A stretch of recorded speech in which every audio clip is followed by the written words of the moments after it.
The King's Weaver. Chapter 21. Valuable Irava. I don't sleep well the night after my confession to Lord Valtaire. I'm afraid he'll tell Torvin, and the thought of Torvin finding out from anyone but me that the man he's trusting to help him catch his father's killer is lying to him too sits sourly in my throat, sits sourly in my soul. But can I tell him?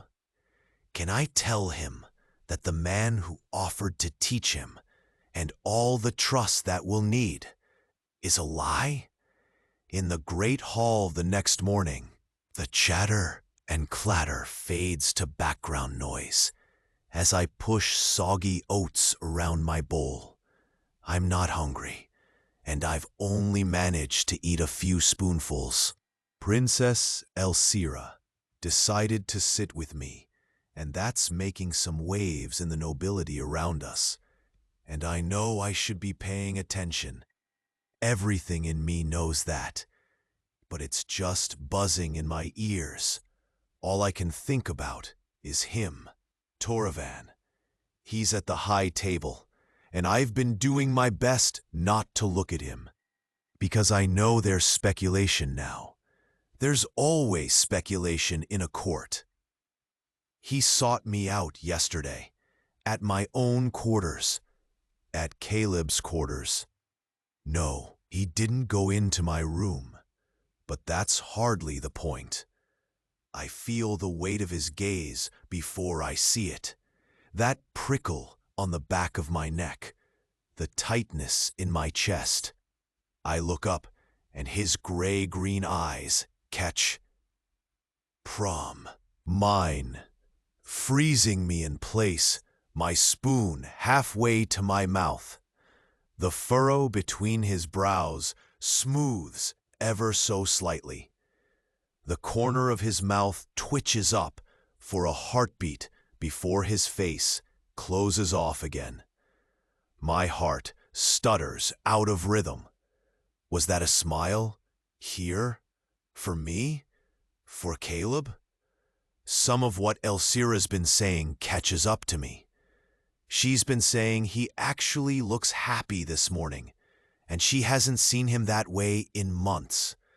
And maybe that's why she's chosen to sit with me. She knows I met with him 2 days ago, and the day before that. This is bad. This is bad. Can't she think that he's happier because of his hunt? I heard he brought back several stags, a good number of smaller game. There will be a feast tonight. It's already been announced. But I offered to teach him. He confessed what he sees as weakness to me, and I didn't look away. Gods, he'd been braced as if for ridicule. A king braced against the opinion of a mage candidate. How far has his own weaver's training beaten him down? How far did Master Aldrich drive down his confidence?